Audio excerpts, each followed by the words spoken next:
So Kerry, where are you actually? Where am I? Yeah. I'm in Sparta, New Jersey, which is in Sussex County. It's northwestern New Jersey, about an hour outside of the city. Where are you? I'm in North Carolina. You are? Where in Yeah. North Carolina? Chapel Hill. Oh, my sister lives down right outside of Charlotte. You know, so many people I have talked to on EDGI Talk have relatives who live in North Carolina. It's almost like it's a requirement. It's like, if you've got a brother or a sister who lives in North Carolina, then you're in. You're in. I'll talk to Have you. you been down there? Have you always been there? Moved here in 2003. From Richmond, Virginia, via Christchurch, New Zealand. Wow. Well, that's a little bit of a detour. Yeah, we've sort of been all over the place. So, and actually right now we're supposed to be halftime in Sweden and halftime in Chapel Hill, but obviously we're grounded. Right. But that will continue. How do you pick? Are you originally, is your family from Sweden, or how did you get Sweden? Just like it? No, Sweden actually gave us these amazing grants that are 10 years long to spend 50% of time there. And for me, doing eating disorders genetics research. Oh my gosh. And we couldn't say no. Yeah, I don't blame you. That's amazing. It is incredible.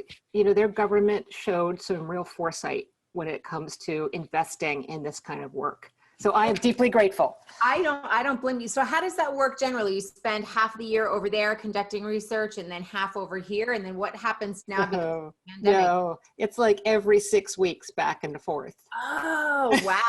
That's a lot of travel. I know.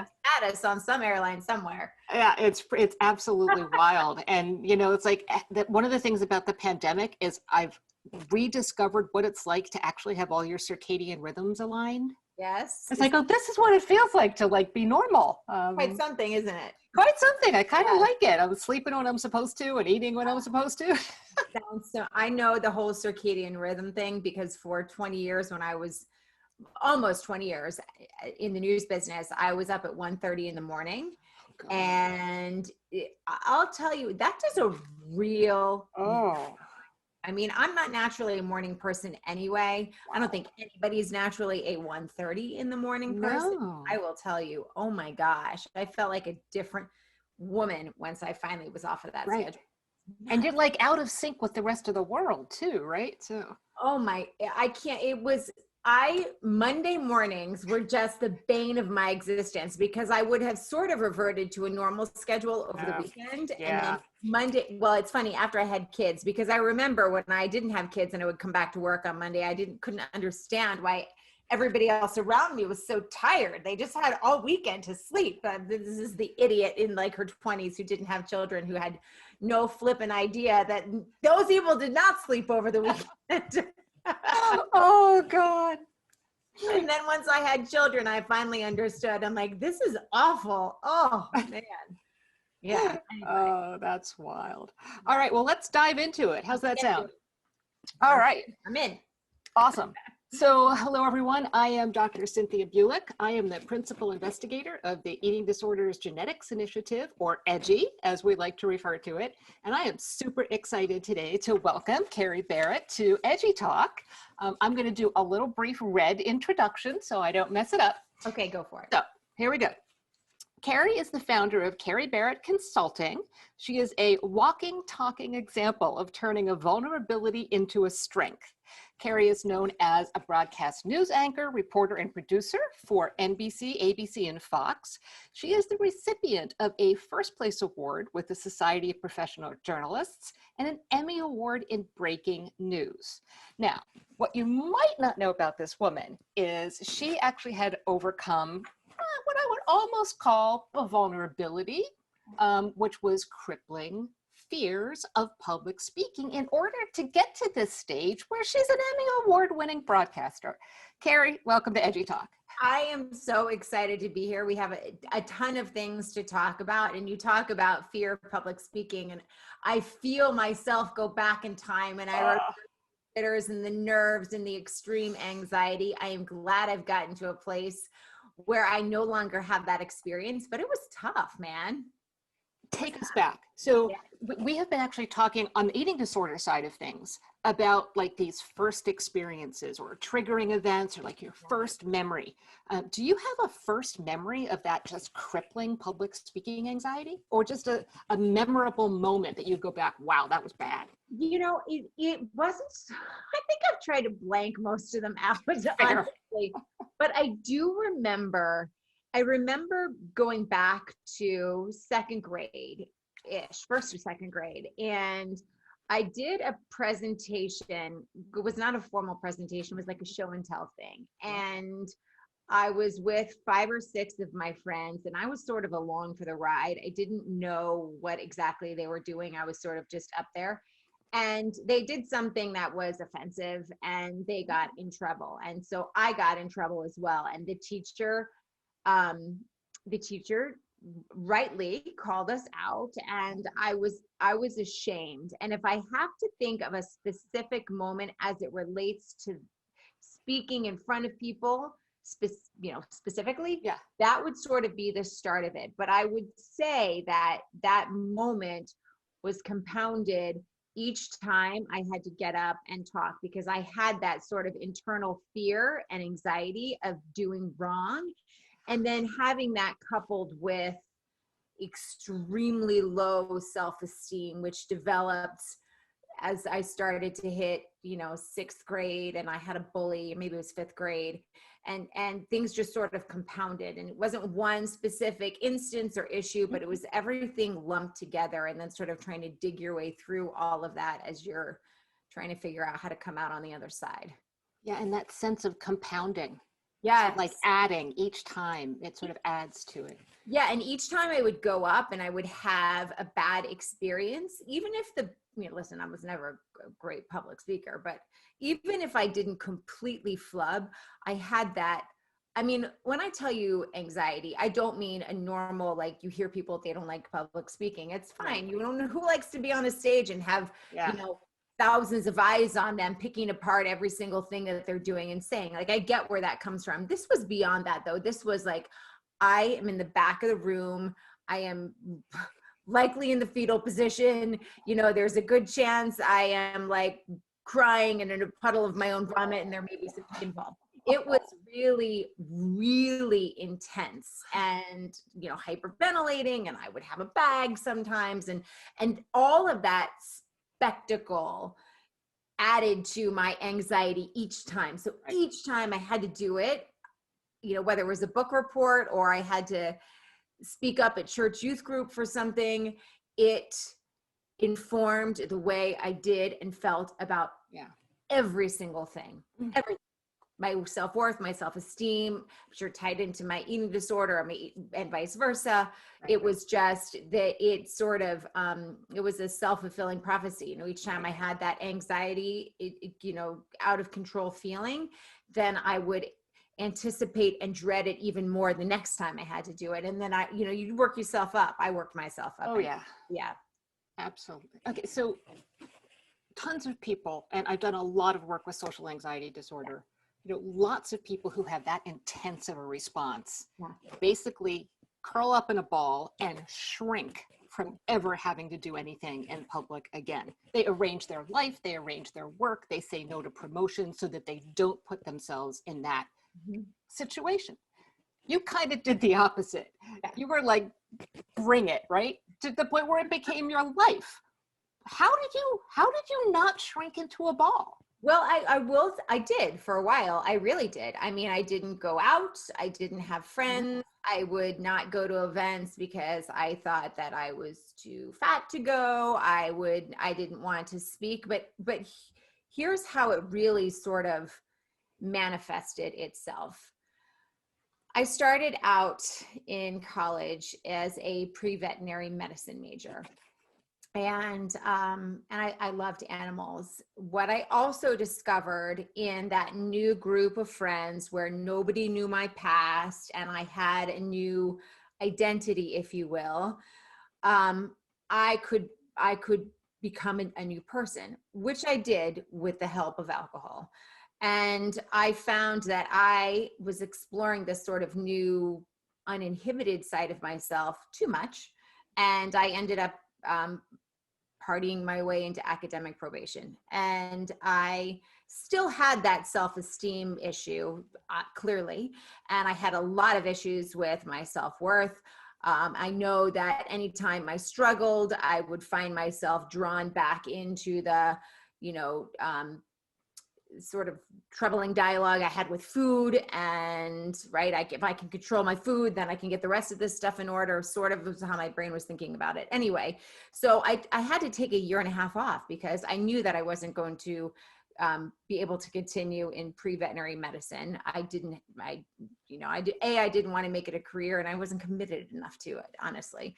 And so I took a year and a half off, and I still didn't know what it was that I wanted to do when I was time for me to re-enroll.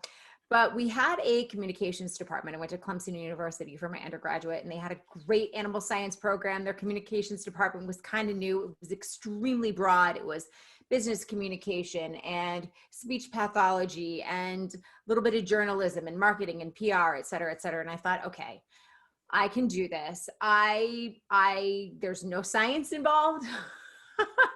I'm not going to have to do a lot of that. And surely with this degree, I can find something that I can use to make a living. There's got to be something in here that I can use. And this is sort of where this little nugget popped into my mind. I thought to myself, I'm going to have to learn at some point to speak in front of people. And the only way that I'm going to be able to learn that is to actually do it. And how am I going to do it? Well, I'm going to have to take a public speaking course when I enroll in this communications for a degree. Yeah. So maybe I can get a handle on that. So I re-enrolled. And one of the things that I was trying to do as I was working vigorously to try and recoup all of that lost time is instead of a 12-hour, credit hour full schedule, I was jamming 24 credits into that semester. And so I had a lot of tricky logistics to do. One of the ways I could get 3 extra credits is to do an internship. And I could do that on the weekends. I can do it in the evenings. I could fit it into my crazy class schedule. I didn't have to sit in a classroom. So I got an internship at a local TV station. And wouldn't you know it, first day out of the gate with a reporter, I absolutely loved it from beginning to end. I loved being outside. I loved telling the story. I liked the adrenaline. I liked the rush of the deadline and all of it. So that was it. At that point, I knew I had to figure out how it was that I was going to overcome this fear. And it didn't happen. It didn't happen instantaneously at all. I was terrified to do my stand-ups in front of the camera during my internship. I was still terrified when I took my public speaking course. I was terrified during my 2 other internships. I was terrified when I got my master's degree. And I was terrified, sure as heck, when I sat down on that anchor desk for the first time as well and actually had to anchor a newscast.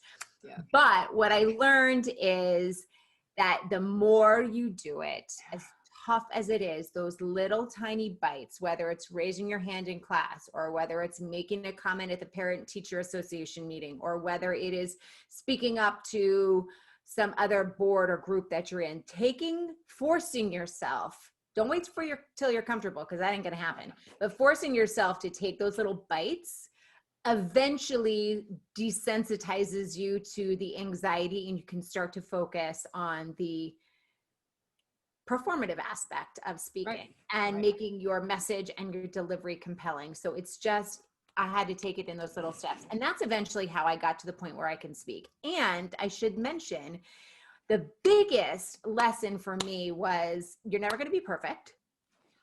I may want to be, we all want to be, I still want to be, but it's knowing that whatever was thrown at me on that anchor desk, whether it's a technical malfunction, whether I had a giant flub, whether the prompter went down, the teleprompter, whatever the case may be, I knew that I could come out on the other side of it. I knew that I was capable of handling whatever was thrown my way. And that's where the confidence came from. It didn't come from being perfect. It didn't come from nailing every single line that I ever had. It came from practice, doing, and knowing that I wasn't going to be perfect, but I could handle what came my way and come out on the other side a success. Can I dive into that last piece a little bit? because I think it's so important. It's so important for people with anxiety disorders. It's so important for people with eating disorders. Yeah. Perfectionism will kill you in so many different ways. And something that you said triggered in me what I see so often clinically, and that is people can do something, whatever it is, if it's sports, if it's, doing a TV anchor thing, if it's doing an intellectual talk or an academic talk like I do, and you do 99% of the stuff right, but you do one little flub. And you go home and you forget about the fact that 99% was great. All you remember is that one flub. You have any techniques or strategies for not doing that? Well, I'll tell you what, I know that feeling. Oh my gosh, do I know that feeling? I have felt that in my 20 years in the news business more times than I can count and that I care to remember. And I think what made it even worse is that since the dawn of internet, email, and Twitter specifically, people are also more than happy to point out to you that 1% that you royally screwed up. Yeah. And the comments that would come in on Twitter from, people I don't know, were just devastating. They would flatten me for days sometimes. And it wouldn't necessarily even have to be about a flub. It would be like, oh, are you pregnant? You look like you're pregnant. Or oh, you look like I hope I can say this. You're wearing red lipstick. You look like a whore. Oh, you're wearing glasses today. Are you trying to look smart? Like those sorts of. Oh my God. Oh, it's awful. People are awful. They would flatten me for days. But what I also eventually learned, I never grew thick enough skin for TV news, really, truly. Those comments they would still, I'm never one of those person who could just read through them and scroll by and they don't even, they don't even register. They always register with me. Yeah. But what I realized is that I may have to sit with them for a day or two, and then they're not going to matter anymore. They're really not. And I learned that only because I forced myself to be subjected to them by choosing what it is that I chose to do for a living. And then realizing, yeah, that feels pretty crappy for a little while. And then guess what? By the third day, I don't even remember it. Right. And I realized that I would get through it. So it's sort of that same thing. And we all have varying degrees of the thickness of our skin. And sometimes things will hit us in a different way one time than they will, 2 days later or 2 hours later even. But again, realizing that, and it sounds very trite, but those people, I don't know them, which sometimes makes it even worse. But at the end of the day, it's usually the people who are doing little things that are trying to attack people who are doing something that I hate to say this because it sounds like it's tooting my own horn, but they're people who are taking risks, doing the things that they're afraid to do. Yeah. And that's how I summed it up. I mean, that was really what it came down to. And if they're not willing to have a conversation with me, then. You mentioned something in passing that I just wanted to jump on. You said you had a bully like in fourth grade. Yes. Bullying. We haven't talked about that much on EDGI Talk, but there are some really interesting studies going on that are showing that bullying is commonly a trigger both for anxiety and for eating disorders. Yeah. Take us back. What happened? Who was your bully and what were you bullied about? So her name was Jen. I don't remember her last name. I was in, I want to say fourth grade. I was living overseas. I lived in Britain at the time. And we moved a lot. My dad was not military, but he worked for a company that transferred us a lot. And so I didn't have a solid core group of friends. Neither did most of the kids that I went to school with, because we were all in the same boat. We'd have a group of friends for 18 months in, wherever, Buffalo, New York. And then we'd have another group of friends for 2 years in Saudi. And then, we were all just all over the place. And so part of it is that I didn't have a strong group for support, neither with my friends nor with my parents.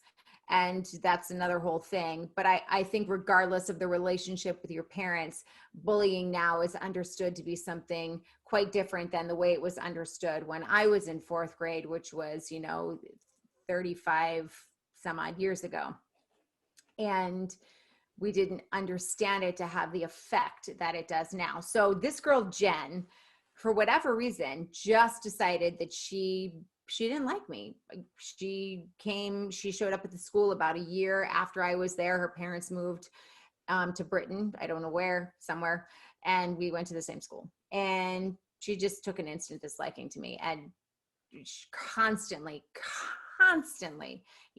signs on the back that would say, kick me, and she'd pretend to be friends, and then she'd make fun of me. And it was a long 2 years with her at my throat.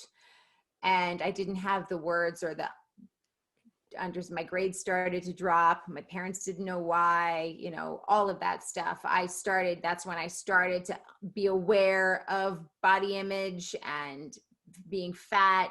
I was always skinnier than my pinky finger, but as we all know, it's not weight that triggers an eating disorder. But nonetheless, I started to see fat where it didn't exist. And for a very long time, Jen sat on my shoulder, and she informed, like, my self-worth and self-esteem, every single thought and feeling I had about myself and where I fit into the world. And as a result, those feelings dictated how I lived my life and the decisions I made and the choices I made. And for a long time, up through near the end of high school, I was suicidal. I was extreme eating disorder, which continued the eating disorder part well into my adulthood, post-marriage, etc.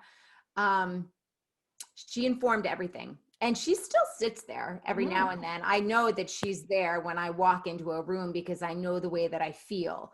And she's probably always going to be there to some degree, but I have learned to acknowledge her and then dismiss her and say, you may be there and you may be trying to tell me these things, but I'm not going to let your fears dictate the way I operate in the world and the choices that I make. And sometimes, damn, it's hard. I really want to listen to her because she preys on every single fear that I have about myself. I have to be extremely intentional about dismissing her, but I do, even if I don't feel it on the inside, and I make myself do whatever it is that I'm fearful of. And for the most part, taking that risk has been well worth it. It's not always a success, but I found that dismissing her works in my favor. So she was physically only with you for 2 years of your life, but the effects lasted for what, 20, 30 years? At least. I would really say, honestly, Cindy, it's probably only in the past 5 years that I've really started to acknowledge what she's done and how she dictated I live my life and the feelings that I have about myself. And it's through a lot of inward soul searching and journaling and really starting to put the pieces together with some therapy about how that worked. And certainly it's not only Jen, she would not have been there and I still would have had these issues, at least some of them. It's not one single straw, I guess, as you could say, that broke the camera's back or the camel's back.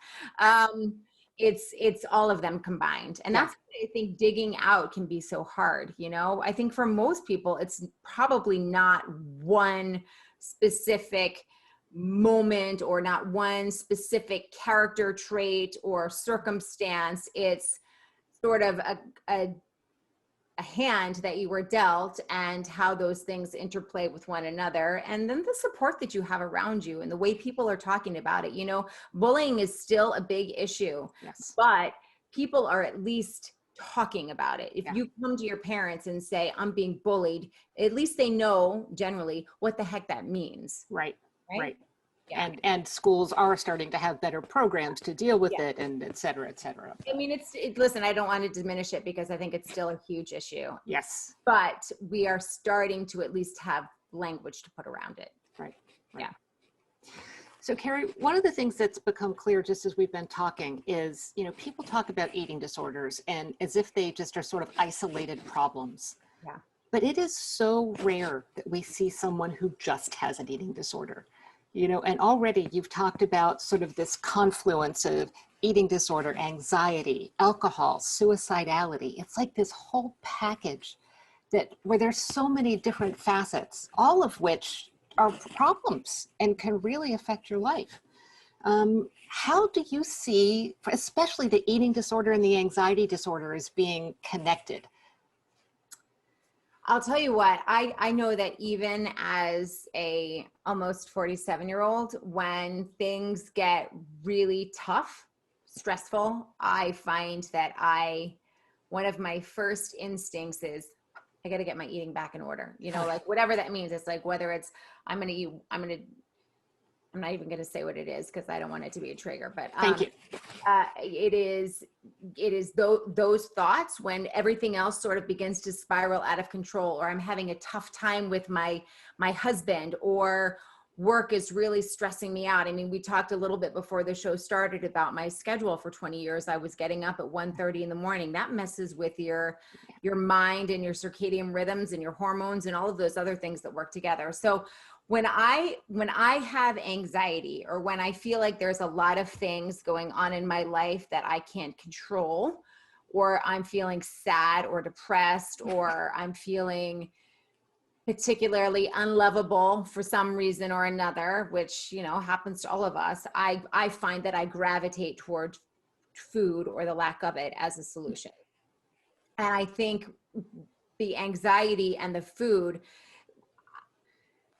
there's almost a feeling of, you know, if I can deny all of my needs, including the need for food, I can protect myself from everything else around me. Like no matter what my husband says, or my neighbor says, or this person on social media says, if I have no needs, then I don't need anybody's approval either. It's I'm generalizing to some degree, but I hope you get the idea. Yeah. Right? I deny so many needs that I don't even need food, and that means screw all of you. I don't need any of your thoughts and input either.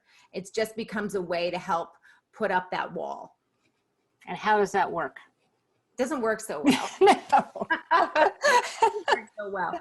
That wall goes up, and with it comes a whole host of other issues, right? Exactly. It seems on the surface like a really simple way, and I know intellectually that it's the wrong choice, but it's such an emotional thing as well, that's so tied into it, and that's almost baked into my DNA at this point, that I have to be sort of, I want to say, diligent about what I'm thinking and feeling at all times. Otherwise, it can be really easy to slip back into those patterns.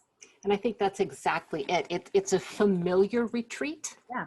You know, and I think there's something that's really alluring, that it lures you back into that space, because at one point in time it was safe. Yeah, that's exactly it. Yeah. Yeah. And I find that when I'm feeling other things, you know, like I want to overspend on something, or I'm like really struggling to get a bunch of proposals out or something at work, that's like that familiar spot that I am drawn to. And I know the physical sensation, right. And that is comforting to some degree. Yes. As messed up as I know intellectually that is, it's the emotional component that feeds so much more deeply into it. You also said, and I love this, you said the physical sensation. And I think that's so important, because we draw this crazy line between mind and body, but I can almost feel what you're saying, you know, because it has the emotional component, but you know what that feels like physically as well. Yes, and I can say, oh, look I feel this way. That means I'm controlling this. Right. Good job, Kerry. Yeah. You get a pat on the back for the day. You didn't screw it up this time by, you know, doing this, that, or the other thing. And so it just becomes sort of a reward to some degree. Right. For lack of a better word. Yeah. Well, I would not be who I am, and I would not be the principal investigator of the Eating Disorders Genetics Initiative if I didn't follow up on the line that you said. It's almost baked into my DNA. Yes. So here's where I'm going with this. So one of the things that we're going to be able to do with EDGI. Yeah. So EDGI is, we're doing the genetics of all the eating disorders: anorexia nervosa, bulimia nervosa, binge eating disorder. But there's another group over there that's doing the same thing with anxiety disorders. Wow. So part of what we're going to be able to do once we finish this study, and we're trying to get 100,000 people with eating disorders to participate in EDGI, is we're going to be able to find the genes that contribute to both.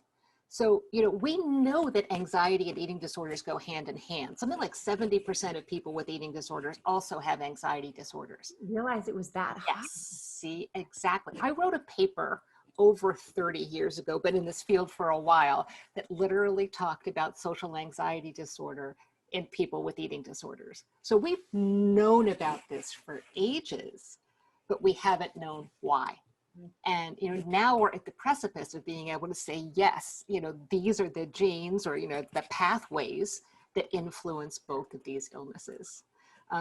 So this is my geeky, academic side. I get really excited when someone says it's baked into my DNA, because it's like, yes, we're going to figure out where it is, right? Almost like I planned it, which I didn't. But you're absolutely, yeah, that's fascinating stuff. I mean, it makes sense when you talk about the numbers, but I don't know that I've ever seen a real close look at that before. Exactly. So, and I started out calling you a walking, talking example, but you are. I mean, eating disorders don't happen in isolation. They come packaged with all of these other issues. Can I ask you a question? For it. In your research, do you find that because my sister sort of dealt with something similar as well. Is it something that you see in families too? Is it generally? Absolutely. Yeah. Absolutely. The social anxiety and the eating disorder, both of them. Now I'll tell you a story. So one of my family members, my husband's family members, got married years and years ago. And the two sides of the family were completely different at the rehearsal, not the rehearsal dinner, what happens after the wedding, the reception. Reception, yeah. Oh my God, it's been a while for me too. I'm like, I forget. What I call that thing? Yeah. So one side of the family, all I can say is they were like microphone hugs. I mean, all the way from like age 6 up to age 90, they were like, give me that microphone, I'm going to make a toast. The other side of the family was just one big ball of social anxiety disorder. It was just, every single one of them was terrified. And I just sat there and I said, oh my God, this is so familial. And when you look at it, genes play such a huge role. Yeah. So yeah, friends and families. And is there some nurture that goes into that too? Sure, but I think you even talked about that yourself, how it just starts feeding on itself. And it's that cumulative stuff just keeps sticking to you. It's like barnacles on a boat, and every time you do it, you get another barnacle and it pulls you in. And you don't have the tools to figure out how to remove them, right? Not all of us do. And if the rest of your family isn't any good at it either, right, they're not modeling it because it terrifies them as well. So nature, it's never nature or nurture. It is always nature and nurture. And that's one of my big lines. I can't wait to see the results of this. Oh my God, me too. Yeah. So we need to get more people to participate on the anxiety side and on the eating disorder side. And on that note, you've already made a little video encouraging people to participate in EDGI. But if there is someone out there who is interested in doing this, do you have any words about your thoughts about the study and why it's a good idea to participate? First of all, it was really easy to, you answer some questions. If you're like me, you pass with flying colors and you get to spit in the tube. So the process itself is really simple and it's anonymous. And regardless of that, the reason I did it primarily outside of interest and wanting to further the research in general is because I have 3 kids, a daughter and 2 sons. And I know that this used to primarily be, at least in terms of the way it was talked about, something that affected women only. We now know that that's not the case. It affects women and men. And our language is changing in terms of how we talk about it, but there's still a lot of social pressure out there. And I know that I don't have all the answers and I probably don't have all the tools to help my daughter, even though I want to. And so my impetus, the biggest part anyway, for taking this and being part of this research and doing the DNA test was that I want to make sure that she and they, him, them, the boys, have every opportunity to I don't want to say bypass this. I don't know if that's possible, but they have every opportunity to move through it in a more, in a less disruptive way than I did, and to have a better chance at success and a better understanding of what these disorders are all about. And then we as a society and a culture, and I don't mean just in the United States, I mean globally, have the tools that we need to try and make sure that this is, I don't know, less of an issue, or at least we know how to work through it a little bit better. I mean, it's so deep that it's hard for me to articulate. And I realize that I'm not doing this eloquently, but I'll give you an example. I know that when I go and take my daughter to a store, a department store, you know, or a superstore somewhere, I really struggle because I walk in there and immediately to our right or left, there's like 6 aisles of products that are telling her she's not good enough. You know, her hair's the wrong color, her teeth aren't white enough, she's not skinny enough, her nails aren't strong enough, and her lashes aren't long enough, and her lips should be plumper, and her skin should be darker, or maybe it should be whiter. Like, and it's not just, there's so much that goes into this. And so I hope that through this research, we can find not only the language, but the tools to make sure that all those messages and everything that goes into creating these sorts of issues and disorders for people are better understood and can be more easily worked through and handled, I guess, is there's better words for it, but I can't think of them right now. No, I actually think that you get beautiful words. Those were perfect words. And for all of our kids, I've got 3 kids too, so I totally understand and agree. And you're right. You know, we might not be able to prevent these disorders from happening, but if we can make them less life interrupting and less life disruptive, then that's an accomplishment. And if we can prevent them, awesome. That's good too. I'll take it. I just have the language to be able to talk to my daughter. If she comes to me and says, "Mom, I'm having these feelings," and I can say, well, you know what, here's part of where they come from, and this is how this works, and this is how that works, and tell me what you're thinking, and let's work through this together, and do you need help? Like, all of those things are so important, and if we can't eliminate it entirely, at least making it less disruptive. Perfect. Perfectly eloquent. I love it. I knew one of these times I would get it. You got it out. That's beautiful. And that's the one you need to remember. Okay. Remember that good one. Yeah. Thank you. All right. So we're going to mention a couple of websites and handles. So on my end, inviting people to go up to www.edgi.org, and all of our social media is at EDGI Study.